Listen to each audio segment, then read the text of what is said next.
Hi ಎಲ್ರಿಗೂ ನಮಸ್ಕಾರ. Share market in Kannada ಚಾನೆಲ್ಗೆ ನಿಮಗೆ ಸ್ವಾಗತ. ಆಗಸ್ಟ್ 21ರ ಮಾರ್ಕೆಟ್ ಅಪ್ಡೇಟ್ ನ ಅಬ್ಸರ್ವ್ ಮಾಡೋದಾದ್ರೆ ಮಾರ್ಕೆಟ್ ನಲ್ಲಿ ಇವತ್ತೊಂದು ಫ್ಲಾಟ್ ಕ್ಲೋಸಿಂಗ್ ನೋಡೋದಕ್ಕೆ ಸಿಕ್ತು. ನಿಫ್ಟಿ ಕೇವಲ 20 ಪಾಯಿಂಟ್ ಗಳಷ್ಟು ಮಾತ್ರ ಗೇನ್ ಆಗಿದೆ. ಸೆನ್ಸೆಕ್ಸ್ ನಲ್ಲಿ ಕೇವಲ 3 ಪಾಯಿಂಟ್ ಗಳಷ್ಟು ಅಪ್ ಸೈಡ್ ಮಾತ್ರ ನೋಡೋದಕ್ಕೆ ಸಿಕ್ತು. ಬ್ಯಾಂಕ್ ನಿಫ್ಟಿ ಪಾಸಿಟಿವ್ ಆಗಿತ್ತು. 266 ಪಾಯಿಂಟ್ ಗಳಷ್ಟು ಜಂಪ್ ಕಾಣಿಸಿದೆ. 0.5% ನಷ್ಟು ಬ್ಯಾಂಕ್ ನಿಫ್ಟಿ ಗೇನ್ ಆಗಿದೆ. ಐಟಿ ಸೆಕ್ಟರ್ ನ ಸ್ಟಾಕ್ ಗಳಲ್ಲಿ ಒಳ್ಳೆ ಒಂದು ಮೊಮೆಂಟಮ್ ಇತ್ತು. ಬಟ್ ಇವತ್ತು ಮತ್ತೆ ಪ್ರಾಫಿಟ್ ಬುಕಿಂಗ್ ನೋಡೋದಕ್ಕೆ ಸಿಕ್ಕಿದೆ. 0.5% ನ down side Nifty IT index ನಲ್ಲಿ ನೋಡೋದಕ್ಕೆ ಸಿಕ್ತು. ಹಾಗೆ ಆಟೋ ಸೆಕ್ಟರ್ ನ ಸ್ಟಾಕ್ ಗಳಲ್ಲಿ ಕೂಡ ಕರೆಕ್ಷನ್ ಕಾಣಿಸ್ತಿದೆ. 0.6% ನಷ್ಟು ನಿಫ್ಟಿ ಆಟೋ ಇಂಡೆಕ್ಸ್ ಕೂಡ ಫಾಲ್ ಆಗಿದೆ. ಬಟ್ ನಿಫ್ಟಿ 24,250 ಅರೌಂಡ್ ಅಲ್ಲಿ ಈಗ ಟ್ರೇಡ್ ಆಗ್ತಿದೆ. 24,300 ಒಂದು ಕ್ರೂಷಿಯಲ್ ರೆಸಿಸ್ಟೆನ್ಸ್ ಆಗಿರುತ್ತೆ. ಹಾಗೆ 24,000 ಒಂದು ಸಪೋರ್ಟ್ ಆಗಿ ಕೆಲಸ ಮಾಡುತ್ತೆ. ಸೊ ಸೈಡ್ ವೈಸ್ ನಲ್ಲೇ ನಿಫ್ಟಿ ಟ್ರೇಡ್ ಆಗುವಂತ ಚಾನ್ಸಸ್ ಇದೆ. ಒಂದು ಕ್ಲಿಯರ್ ಗೈಡ್ ಲೈನ್ ಸಿಗಬೇಕು, ಆಗ ನಿಫ್ಟಿಯಲ್ಲಿ ಈದರ್ ಸೈಡ್ ಮೊಮೆಂಟಮ್ ಬರುತ್ತೆ. ಎಫ್ಎನ್ಒ ರಿಲೇಟೆಡ್ ಒಂದು ಡೇಟಾ ನೋಡೋದಕ್ಕೆ ಸಿಕ್ಕಿದೆ. 2026ರ ಫಿನಾನ್ಷಿಯಲ್ ಇಯರ್ ನಲ್ಲಿ ಎಫ್ಎನ್ಒ ನಲ್ಲಿ 91,685 ಕೋಟಿ ಲಾಸ್ ಅನ್ನ ರಿಟೇಲ್ ಇನ್ವೆಸ್ಟರ್ಸ್ ಗಳು ಹಾಗೆ ಕೆಲವೊಂದಿಷ್ಟು HNIs ಗಳು ಅಂದ್ರೆ ಹೈ ನೆಟ್ ವರ್ತ್ ಇಂಡಿವಿಜುವಲ್ಸ್ ಗಳು ಮಾಡ್ಕೊಂಡಿದ್ದಾರೆ. ಸೊ 10 ಜನ ಎಫ್ಎನ್ಒ ಟ್ರೇಡಿಂಗ್ ಅನ್ನ ಮಾಡಿದ್ರೆ 9 ಜನಕ್ಕೆ ಲಾಸೇ ಆಗಿದೆ. ಸೊ ಎಫ್ಎನ್ಒ ಸೆಗ್ಮೆಂಟ್ ಅಲ್ಲಿ ಕೆಲಸ ಮಾಡ್ತೀರಾ ಅಂದ್ರೆ ನಿಮಗೆ ಸ್ಟ್ರಾಟಜಿಗಳು ಗೊತ್ತಿರಬೇಕಾಗುತ್ತೆ. ಹಾಗೆ ಕಾಂಟ್ರಾಕ್ಟ್ಸ್ ಯಾವ ರೀತಿಯಲ್ಲಿ ವರ್ಕ್ ಆಗುತ್ತೆ ಅದ್ರ ಬಗ್ಗೆ ಐಡಿಯಾ ಇರಬೇಕಾಗುತ್ತೆ. ಅದರ ಬಗ್ಗೆ ಐಡಿಯಾ ಇಲ್ಲದೆ ಜಸ್ಟ್ ನಾನು ಎಫ್ಎನ್ಒ ಟ್ರೇಡಿಂಗ್ ಅನ್ನ ಮಾಡಿ ಪ್ರಾಫಿಟ್ಸ್ ಅನ್ನ ಮಾಡ್ತೀನಿ ಅಂದ್ರೆ ಅದು ಒಂದೆರಡು ಬಾರಿ ಸಕ್ಸಸ್ಫುಲ್ ಆಗ್ಬೋದು. ಬಟ್ ಯಾವಾಗ್ಲೂ ಕೂಡ ಪ್ರಾಫಿಟ್ಸ್ ಅನ್ನ ಮಾಡೋದಕ್ಕೆ ಸಾಧ್ಯ ಆಗೋದಿಲ್ಲ.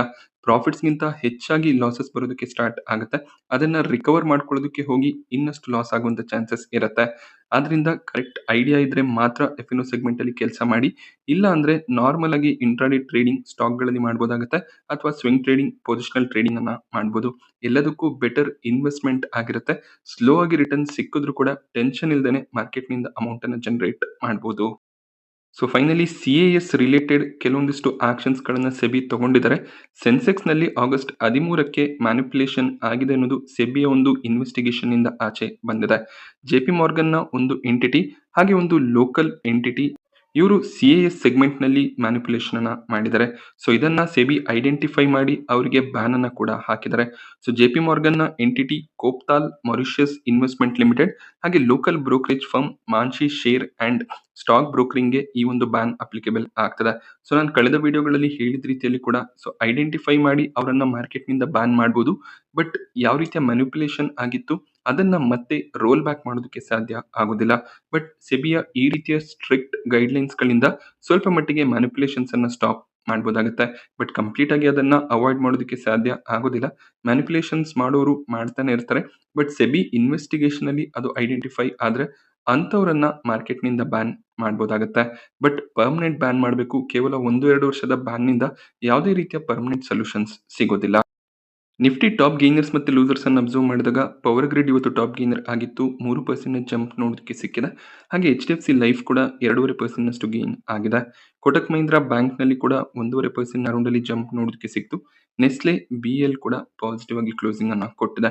ಟಾಪ್ ಲೂಸರ್ಸ್ ಅನ್ನು ಅಬ್ಸರ್ವ್ ಮಾಡಿದಾಗ ಮಾರುತಿ ಸುಜುಕಿ ಟಾಪ್ ಲೂಸರ್ ಆಗಿತ್ತು. 2% ಅರೌಂಡ್ ಅಲ್ಲಿ ಕರೆಕ್ಷನ್ ಬಂದಿದೆ. ಟ್ರೆಂಟ್ ಅಲ್ಲಿ ಕೂಡ 1.5% ಅರೌಂಡ್ ಅಲ್ಲಿ ಇವತ್ತು ಕರೆಕ್ಷನ್ ನೋಡೋದಕ್ಕೆ ಸಿಕ್ತು. ಐಟಿ ಸೆಕ್ಟರ್ ನ ಸ್ಟಾಕ್ ಗಳಲ್ಲಿ ಮತ್ತೆ ಸೆಲ್ಲಿಂಗ್ ಪ್ರೆಷರ್ ಕಾಣಿಸ್ತು. HCL ಟೆಕ್ 1.2% ನಷ್ಟು ಕರೆಕ್ಟ್ ಆಗಿದ್ರೆ ಇನ್ಫೋಸಿಸ್ ನಲ್ಲಿ 1% ನ ಡೌನ್ ಸೈಡ್ ಬಂದಿದೆ. ಹಾಗೆ ಇಂಡಿಗೋ ನಲ್ಲಿ ಕೂಡ 1% ಅರೌಂಡ್ ಅಲ್ಲಿ ಡೌನ್ ಸೈಡ್ ಬರ್ತಿರೋದು ಕಾಣಿಸ್ತಿದೆ. ಸೊ ರೀಸೆಂಟ್ ಆಗಿ CLSA large cap IT stock ಗಳನ್ನ ಡೌನ್ ಗ್ರೇಡ್ ಮಾಡಿದ್ರು. ಅದೇ ರೀತಿಯ ಒಂದು ಡೌನ್ ಗ್ರೇಡ್ ಈಗ ಕೋಟಕ್ ನ ಕಡೆಯಿಂದ ಕೂಡ ಬರ್ತಿರೋದು ಕಾಣಿಸ್ತಿದೆ. Kotak institutional equities AI related concerns ನಿಂದ ಲಾರ್ಜ್ ಕ್ಯಾಪ್ ಐಟಿ ಸ್ಟಾಕ್ ಗಳಲ್ಲಿ ಸ್ವಲ್ಪ ಮಟ್ಟಿಗೆ ಪ್ರೆಷರ್ ಇರುತ್ತೆ ಅಂತ ಇನ್ಫೋಸಿಸ್, TCS, LTI, ಮೈಂಟ್ರಿ ಅನ್ನ ಡೌನ್ ಗ್ರೇಡ್ ಮಾಡಿದ್ದಾರೆ. ಹಾಗೇನೆ ಕಂಪನಿ ಕೋಫೋರ್ಜ್, ಟೆಕ್ ಮಹೀಂದ್ರಾ, ಎಕ್ಸಾವೇರ್ ಟೆಕ್ನಾಲಜೀಸ್ ನಮ್ಮ ಪ್ರಿಫರ್ಡ್ ಪಿಕ್ ಆಗಿರುತ್ತೆ ಅಂತ ಹೇಳಿದ್ದಾರೆ. ಸೊ ಕೋಫೋರ್ಜ್, ಎಕ್ಸಾವೇರ್ ಟೆಕ್ನಾಲಜೀಸ್ CLSA ನ ಲಿಸ್ಟ್ ನಲ್ಲಿ ಕೂಡ ಇತ್ತು. ಬಟ್ ಈಗ ಸಾಕಷ್ಟು ಜನಕ್ಕೆ ಕನ್ಫ್ಯೂಷನ್ ಆಗಿರುತ್ತೆ. ನಾನು ಇನ್ಫೋಸಿಸ್, TCS ಸ್ಟಾಕ್ ಅನ್ನ ಹೋಲ್ಡ್ ಮಾಡ್ತಿದ್ದೀನಿ. ಸೊ ನಾನು ಆ ಶೇರ್ಸ್ ಗಳನ್ನ ಸೆಲ್ ಮಾಡಿ ಕೋಫೋರ್ಜ್, ಎಕ್ಸಾವೇರ್ ಟೆಕ್ನಾಲಜೀಸ್ ಅನ್ನ ಬೈ ಮಾಡ್ಕೊಳ್ಳ ಅನ್ನುವಂತ ಕನ್ಫ್ಯೂಷನ್ ಇರುತ್ತೆ. ಕೋಫೋರ್ಜ್ ಚಾರ್ಟ್ ಅನ್ನು ಅಬ್ಸರ್ವ್ ಮಾಡಿ ಸ್ಟಾಕ್ ಆಲ್ರೆಡಿ ತುಂಬಾನೇ ಗೇನ್ ಆಗಿದೆ. ಸೊ ಆದ್ರಿಂದ ಈಗೇನು ನಿಮ್ಮ ಪೋರ್ಟ್ಫೋಲಿಯೋನಲ್ಲಿ ಇನ್ಫೋಸಿಸ್, TCS ಸ್ಟಾಕ್ ಗಳಿದೆ ಅದನ್ನ ಹೋಲ್ಡ್ ಮಾಡ್ಕೊಳ್ಳಿ. ಸೊ ಆವರೇಜ್ ಮಾಡ್ಕೊಳ್ಳೋದಕ್ಕೆ ಹೋಗ್ಬೇಡಿ. ಜಸ್ಟ್ ಹೋಲ್ಡ್ ಮಾಡಿ, ಕಂಟಿನ್ಯೂ ಮಾಡಿ. ಸ್ಟಾಕ್ಸ್ ರಿಕವರ್ ಆಗುವಂತ ಹೋಪ್ಸ್ ಇದ್ದೇ ಇರುತ್ತೆ. HDFC ಬ್ಯಾಂಕ್ $1.75 ಬಿಲಿಯನ್ ನಷ್ಟು ಹತ್ತತ್ರ 17-18 ಸಾವಿರ ಕೋಟಿಯಷ್ಟು ಫಂಡ್ ರೈಸಿಂಗ್ ಅನ್ನ ಡಿಬೆಂಚರ್ಸ್ ನ ಮೂಲಕ ಮಾಡಿದ್ದಾರೆ. ಸೊ ಇದು ಓವರ್ಸೀಸ್ ಬಾಂಡ್ ಆಗಿತ್ತು. ಓವರ್ಸೀಸ್ ಬಾಂಡ್ ಗಳನ್ನ ಇಶ್ಯೂ ಮಾಡಿ ಫಂಡ್ ರೈಸಿಂಗ್ ಅನ್ನ ಮಾಡಿದ್ದಾರೆ. So similar pattern IDFC first bank ಕೂಡ ಫಾಲೋ ಮಾಡಿದ್ರು. ಸೊ ಸಕ್ಸಸ್ಫುಲ್ ಆಗಿ ಈಗ ಫಂಡ್ ರೈಸಿಂಗ್ ಆಗಿರೋದು HDFC ಬ್ಯಾಂಕ್ ನಲ್ಲಿ ಸ್ವಲ್ಪ ಮಟ್ಟಿಗೆ ಪಾಸಿಟಿವ್ ಮೊಮೆಂಟಮ್ಗೆ ಕಾರಣ ಆಯ್ತು. ಆಲ್ಮೋಸ್ಟ್ 1% ಅರೌಂಡ್ ಅಲ್ಲಿ ಸ್ಟಾಕ್ ಬೆಳಿಗ್ಗೆ ಗೇನ್ ಆಗಿತ್ತು. ಬಟ್ ಅದಾದ್ಮೇಲೆ ಸ್ವಲ್ಪ ಮಟ್ಟಿಗೆ ಪ್ರಾಫಿಟ್ ಬುಕಿಂಗ್ ಬಂದಿದೆ. ಸೊ ಸ್ಟಾಕ್ ನಲ್ಲಿ ತುಂಬಾನೇ ಪ್ರೆಷರ್ ಇದೆ. ಬಿಸ್ನೆಸ್ ಅನ್ನ ಮತ್ತೆ ರಿವೈವ್ ಮಾಡಬೇಕಾಗಿದೆ. ಅದೇ ರೀತಿಯಲ್ಲಿ ICICI ಬ್ಯಾಂಕ್ ನ ಬೋರ್ಡ್ ನ ಕಡೆಯಿಂದ $5 ಬಿಲಿಯನ್ ಓವರ್ಸೀಸ್ ಬಾರೋಯಿಂಗ್ಗೆ ಅಪ್ರೂವಲ್ ಸಿಕ್ಕಿದೆ. ಇವರು ಕೂಡ ಡೆಟ್ ನ ಮೂಲಕನೇ ಈ ಒಂದು ಫಂಡ್ ರೈಸಿಂಗ್ ಅನ್ನ ಮಾಡ್ತಾರೆ. ಸೊ ಯೂಶಲಿ ಈ ಬಾಂಡ್ಸ್ ಗಳನ್ನ ಇನ್ಸ್ಟಿಟ್ಯೂಷನ್ಸ್ ಗಳಿಗೆ ಅವರು ಸೆಲ್ ಮಾಡ್ತಾರೆ. ಶುಗರ್ ಸ್ಟಾಕ್ಗಳಲ್ಲಿ ಒಂದು ಸ್ಟ್ರಾಂಗ್ ಮೊಮೆಂಟಮ್ ಇತ್ತು. ಬಟ್ ಇವತ್ತು ಸ್ವಲ್ಪ ಮಟ್ಟಿಗೆ ಸೆಲ್ಲಿಂಗ್ ಪ್ರೆಷರ್ ನೋಡೋದಕ್ಕೆ ಸಿಕ್ಕಿದೆ. ಇದಕ್ಕೆ ರೀಸನ್ ಗವರ್ಮೆಂಟ್‌ನ ಕಡೆಯಿಂದ ಬಂದಂತ ಒಂದು ಆಕ್ಷನ್ ಆಗಿರುತ್ತೆ. ಸೊ ಭಾರತ ಡ್ಯೂಟಿ ಫ್ರೀ ಇಂಪೋರ್ಟ್ಸ್‌ಗೆ ಅಪ್ರೂವಲ್ ಅನ್ನ ಕೊಟ್ಟಿದ್ದಾರೆ. ಅಕ್ಟೋಬರ್ 31 ಈ ಒಂದು ಇಂಪೋರ್ಟ್ಸ್ ಅನ್ನ ಮಾಡಬಹುದು ಅಂತ ಗವರ್ಮೆಂಟ್ ಈಗ ಅಪ್ರೂವಲ್ ಅನ್ನ ಕೊಟ್ಟಿದ್ದಾರೆ. ಸೊ ಇದು ಶುಗರ್ ಸ್ಟಾಕ್‌ಗಳಿಗೆ ನೆಗೆಟಿವ್ ಆಗಿರುತ್ತೆ. ಅಂದ್ರೆ ಬೇರೆ ದೇಶಗಳಿಂದ ಭಾರತಕ್ಕೆ ಶುಗರ್ ಅನ್ನ ಇಂಪೋರ್ಟ್ ಮಾಡ್ಕೋಬಹುದು. ಸೊ ಭಾರತದಲ್ಲಿ ಪ್ರೊಡಕ್ಷನ್ ಕಟ್ ಆಗಿತ್ತು. ಸಾಕಷ್ಟು ಶಾರ್ಟೇಜ್ ಬರ್ಬೋದು ಅನ್ನುವಂತ ಕನ್ಸರ್ನ್ಸ್ ಇತ್ತು. ಇದರಿಂದ ಪ್ರೈಸ್ ಕೂಡ ಸಾಕಷ್ಟು ಜಂಪ್ ಆಗಿತ್ತು. ಈಗ ಗ್ಲೋಬಲ್ ಮಾರ್ಕೆಟ್ಸ್ ಗಳಿಂದ ನಾವು ಶುಗರ್ ಅನ್ನ ಪರ್ಚೇಸ್ ಮಾಡುವಾಗ ಸ್ವಲ್ಪ ಮಟ್ಟಿಗೆ ಸಪ್ಲೈ ಕನ್ಸರ್ನ್ಸ್ ಕೊನೆ ಆಗುತ್ತೆ. ಇದು ಶುಗರ್ ಪ್ರೈಸಸ್ ಅನ್ನ ಕೂಡ ಡೌನ್ ಮಾಡುತ್ತೆ. ಅದು ಶುಗರ್ ಕಂಪನಿಗಳಿಗೆ ನೆಗೆಟಿವ್ ಆಗುತ್ತೆ ಅನ್ನುವಂತ ರೀಸನ್ ನಿಂದ ಶುಗರ್ ಸ್ಟಾಕ್ ಗಳಲ್ಲಿ ವೀಕ್ನೆಸ್ ಬಂದಿದೆ. ಸೊ ಭಾರತದ ಶುಗರ್ ಕಂಪನಿಗಳು ಹೆಚ್ಚಾಗಿ ಈಗ ಎಥನಾಲ್ ಪ್ರೊಡಕ್ಷನ್ ಅನ್ನ ಮಾಡ್ತಿದ್ದಾರೆ. ಆದ್ರಿಂದ ಶುಗರ್ ಪ್ರೊಡಕ್ಷನ್ ಕಟ್ ಆಗ್ತಿದೆ.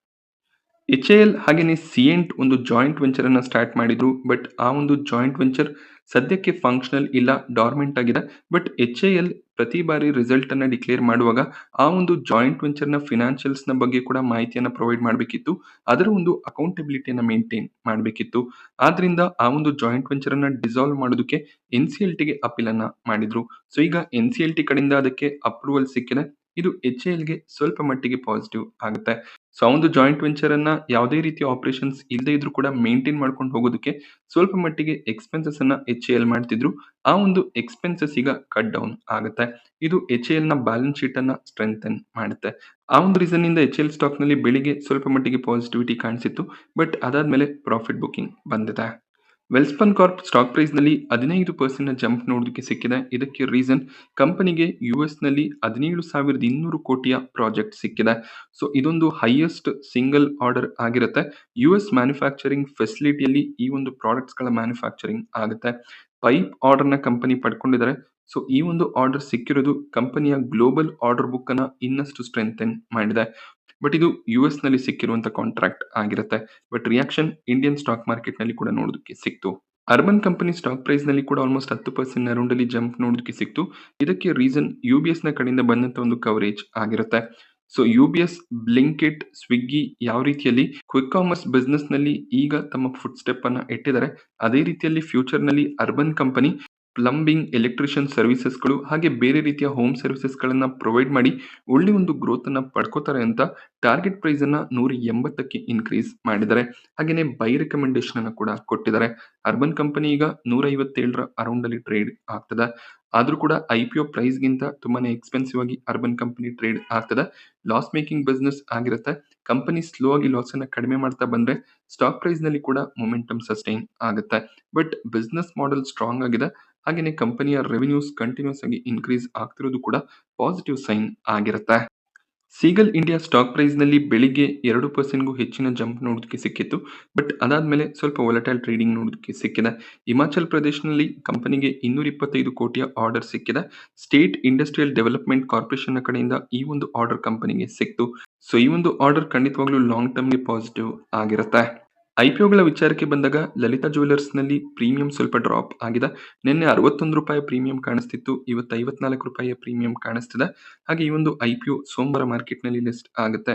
ಸ್ಟಿಲ್ ₹4,000 ವರೆಗೂ ಪ್ರಾಫಿಟ್ ಅನ್ನ ಪ್ರತಿ ಲಾಟ್ ನ ಮೇಲೆ ಎಕ್ಸ್ಪೆಕ್ಟ್ ಮಾಡಬಹುದಾಗುತ್ತೆ. ಹಾರಿಜಾನ್ ಇಂಡಸ್ಟ್ರಿಯಲ್ ಪಾರ್ಕ್ ನಲ್ಲಿ ಪ್ರೀಮಿಯಂ ಸ್ಟೇಬಲ್ ಆಗಿದೆ. 6% ಲಿಸ್ಟಿಂಗ್ ಗೇನ್ ಮಾತ್ರ ಕಾಣಿಸ್ತಿದೆ. ಒಂದು ಪಾಸಿಟಿವ್ ಲಿಸ್ಟಿಂಗ್ ನ ಹೋಪ್ ಅನ್ನ ಇಟ್ಕೋಬಹುದಾಗುತ್ತೆ. ಹಾಗೆ ಶಂಕೇಶ್ ಜುವೆಲ್ಲರ್ಸ್ ನಲ್ಲಿ ಗ್ರೇ ಮಾರ್ಕೆಟ್ ಪ್ರೀಮಿಯಂ ಸ್ವಲ್ಪ ಮಟ್ಟಿಗೆ ಗೇನ್ ಆಯಿತು. ₹5 ಪ್ರೀಮಿಯಂ ಇದೆ. ಇಲ್ಲೂ ಕೂಡ 5-6% ಲಿಸ್ಟಿಂಗ್ ಗೇನ್ ಮಾತ್ರ ಎಕ್ಸ್ಪೆಕ್ಟೆಡ್ ಇರುತ್ತೆ. ಈ IPO ಮಂಗಳವಾರ ಮಾರ್ಕೆಟ್ ನಲ್ಲಿ ಲಿಸ್ಟ್ ಆಗುತ್ತೆ. ಹಾಗೆ ಸನ್ಶೈನ್ IPO ಕೂಡ ಮಂಗಳವಾರ ಮಾರ್ಕೆಟ್ ನಲ್ಲಿ ಲಿಸ್ಟ್ ಆಗುತ್ತೆ. ಪ್ರೀಮಿಯಂ ₹72 ಕಾಣಿಸ್ತದೆ. 20% ಲಿಸ್ಟಿಂಗ್ ಗೇನ್ ನ ಎಕ್ಸ್ಪೆಕ್ಟೇಷನ್ ಈ ಒಂದು IPO ನಿಂದ ಇದೆ. ಗಜಾ ಕ್ಯಾಪಿಟಲ್‌ನ ಕೊನೆ ದಿನದ ಸಬ್ಸ್ಕ್ರಿಪ್ಷನ್ ಇವತ್ತು ಎಂಡ್ ಆಯ್ತು. ಕ್ಯೂಐಬಿ ಕ್ಯಾಟಗರಿ ಟೋಟಲ್ 46 ಟೈಮ್ ಸಬ್ಸ್ಕ್ರೈಬ್ ಆಗಿದೆ. ಎಚ್&ಐ ಕ್ಯಾಟಗರಿ 65 ಟೈಮ್ ಸಬ್ಸ್ಕ್ರೈಬ್ ಆಯ್ತು. ರಿಟೇಲ್ ಕ್ಯಾಟಗರಿ 11 ಟೈಮ್ ಸಬ್ಸ್ಕ್ರೈಬ್ ಆಗಿದೆ. ಸೊ ಈ ಒಂದು ಐಪಿಒ ಸೈಜ್ ತುಂಬಾನೇ ಚಿಕ್ಕದಾಗಿತ್ತು. ಸೊ ಹೆಚ್ಚಿನ ಒಂದು ಸಬ್ಸ್ಕ್ರಿಪ್ಷನ್ಸ್ ಬರ್ಬೋದು ಅನ್ನುವಂತ ಹೋಪ್ ಇತ್ತು. ಬಟ್ ಪ್ರೀಮಿಯಮ್ಸ್ ಕೂಡ ಹೆಚ್ಚಾಗಿ ಇಲ್ಲದೆ ಇರೋ ಕಾರಣದಿಂದ ಒಂದು ನಾರ್ಮಲ್ ರೇಂಜ್ ಸಬ್ಸ್ಕ್ರಿಪ್ಷನ್ ಬಂದಿದೆ. ಬಟ್ ಸ್ಟಿಲ್ ಪ್ರೀಮಿಯಂ ₹17 ಅರೌಂಡ್ ಅಲ್ಲಿ ಕಾಣಿಸ್ತಿದ್ದು 10% ಲಿಸ್ಟಿಂಗ್ ಇನ್ ಎಕ್ಸ್ಪೆಕ್ಟೇಷನ್ ಸದ್ಯಕ್ಕೆ ಕಾಣಿಸ್ತದೆ. ನೋಡ್ಬೇಕಾಗುತ್ತೆ ವೀಕೆಂಡ್ ಅಲ್ಲಿ ಯಾವ ರೀತಿಯ ಡೆವಲಪ್ಮೆಂಟ್ ಆಗುತ್ತೆ ಅಂತ. ಟೆಮ್ಸೆನ್ಸ್ ಅಲ್ಲಿ ಒಳ್ಳೆ ಒಂದು ಪ್ರೀಮಿಯಂ ಕಾಣಿಸ್ತದೆ. ಪ್ರೀಮಿಯಂ ಇನ್ನಷ್ಟು ಜಂಪ್ ಆಗಿದೆ. ಆಲ್ಮೋಸ್ಟ್ 100% ಲಿಸ್ಟಿಂಗ್ ಇನ್ ಸಿಗುವಂತ ಹೋಪ್ಸ್ ಈಗ ಕಾಣಿಸ್ತದೆ. Retail category already 18 time subscribe ಆಗಿದೆ. ಕ್ಯೂಐಬಿ ಕ್ಯಾಟಗರಿ 2ನೇ ದಿನನೇ 3 ಟೈಮ್ ಸಬ್ಸ್ಕ್ರೈಬ್ ಆಗಿದೆ. ಕ್ಯೂಐಬಿ ಕ್ಯಾಟಗರಿಯಲ್ಲಿ 100 ಟೈಮ್‌ಗೂ ಹೆಚ್ಚಿನ ಸಬ್ಸ್ಕ್ರಿಪ್ಷನ್ ಬಂದೇ ಬರುತ್ತೆ. ಹಾಗೇನೇ ಎಚ್&ಐ ಕ್ಯಾಟಗರಿ ಕೂಡ 150, 200 ಟೈಮ್ ಕೂಡ ಸಬ್ಸ್ಕ್ರೈಬ್ ಆಗ್ಬೋದು. ಹಾಗೆ ರಿಟೇಲ್ ಕ್ಯಾಟಗರಿಯಲ್ಲಿ ಕೂಡ 35, 40 ಟೈಮ್‌ನ ಸಬ್ಸ್ಕ್ರಿಪ್ಷನ್ ಕೊನೆ ದಿನ ಬರ್ಬೋದು. ಇಲ್ಲಿ ಅಲಾಟ್‌ಮೆಂಟ್ ಚಾನ್ಸಸ್ ತುಂಬಾನೇ ಕಡಿಮೆ ಇರುತ್ತೆ. ಫಂಡ್ಸ್ ಇದ್ರೆ ಎಚ್&ಐ ಕ್ಯಾಟಗರಿಯಲ್ಲಿ ಕೂಡ ಟ್ರೈ ಮಾಡ್ಬೋದು ಅಥವಾ ರಿಟೇಲ್ ಕ್ಯಾಟಗರಿಯಲ್ಲಿ ಮಲ್ಟಿಪಲ್ ಅಕೌಂಟ್ಸ್‌ನಿಂದ ಅಪ್ಲೈ ಮಾಡಿ ಇಲ್ಲಿ ಅಲಾಟ್‌ಮೆಂಟ್ ಅನ್ನ ತಗೋಬೋದಾಗುತ್ತೆ. ಸೊ ಅಲಾಟ್‌ಮೆಂಟ್ ಸಿಕ್ಕಿದ್ರೆ ಆಲ್ಮೋಸ್ಟ್ ನಿಮ್ಮ ಅಮೌಂಟ್ ಏನ್ ಇನ್ವೆಸ್ಟ್ ಮಾಡಿರ್ತೀರಾ ಅದು ಡಬಲ್ ಆಗುತ್ತೆ. ಆಗ್ಮೌಂಟ್ ಐಪಿಒ ಇವತ್ತು ಸಬ್ಸ್ಕ್ರಿಪ್ಷನ್‌ಗೆ ಓಪನ್ ಆಯಿತು. ರಿಟೇಲ್ ಕ್ಯಾಟಗರಿ ಮೊದಲನೇ ದಿನನೇ 3 ಟೈಮ್ ಸಬ್ಸ್ಕ್ರೈಬ್ ಆಗಿದೆ. ಕ್ಯೂಐಬಿಸ್, ಎಚ್&ಐಸ್ ಕೂಡ ಒಳ್ಳೆ ಒಂದು ಸಬ್ಸ್ಕ್ರಿಪ್ಷನ್ ಅನ್ನ ಮಾಡ್ಕೊಂಡಿದ್ದಾರೆ. ಇಲ್ಲೂ ಕೂಡ ಸ್ಟ್ರಾಂಗ್ ಪ್ರೀಮಿಯಮ್ಸ್ ಇದೆ. 38% ಲಿಸ್ಟಿಂಗ್ ಇನ್ ಎಕ್ಸ್ಪೆಕ್ಟೇಷನ್ ಇದೆ. ಸೊ ಟ್ಯಾಮ್ಸನ್ ಹಾಗೇನೇ ಆಗ್ಮೌಂಟ್‌ನ ಎರಡೂ ಐಪಿಒ ಡೀಟೇಲ್ ವಿಡಿಯೋನ ಮಾಡಿದ್ದೀನಿ. ಲಿಂಕ್ ನಿಮಗೆ ಡಿಸ್ಕ್ರಿಪ್ಷನ್ ಬಾಕ್ಸ್ ಹಾಗೆ ಐ ಬಟನ್ ಅಲ್ಲಿ ಅವೈಲೇಬಲ್ ಇರುತ್ತೆ. ಬಿಸ್ನೆಸ್ ಮಾಡೋದನ್ನ ಕೂಡ ನೀವು ಅರ್ಥ ಮಾಡ್ಕೋಬಹುದು. ಹಾಗೆ ಫಿನಾನ್ಷಿಯಲ್ಸ್, ವ್ಯಾಲ್ಯೂಯೇಷನ್ ಎಲ್ಲದರ ಬಗ್ಗೆ ಮಾಹಿತಿ ಸಿಗುತ್ತೆ. ನಾನಿವತ್ತು ನಿಮಗೆ ಮಾರ್ಕೆಟ್‌ನ ಬಗ್ಗೆ ತಿಳಿಸ್ಕೊಟ್ಟಂತ ಇನ್ಫಾರ್ಮೇಷನ್ ನಿಮ್ಗೆ ಇಷ್ಟ ಆಗುತ್ತೆ ಅಂತ ಅನ್ಕೊಂಡಿದ್ದೀನಿ. ಇಷ್ಟ ಆದರೆ ವಿಡಿಯೋನ ಲೈಕ್ ಮಾಡಿ. ಹಾಗೆ ಇದೇ ರೀತಿಯ ಮಾರ್ಕೆಟ್ ಅಪ್ಡೇಟ್ಸ್‌ಗಳಿಗೆ ಚಾನಲ್‌ನ ಸಬ್ಸ್ಕ್ರೈಬ್ ಮಾಡ್ಕೊಳ್ಳಿ. Thank you friends.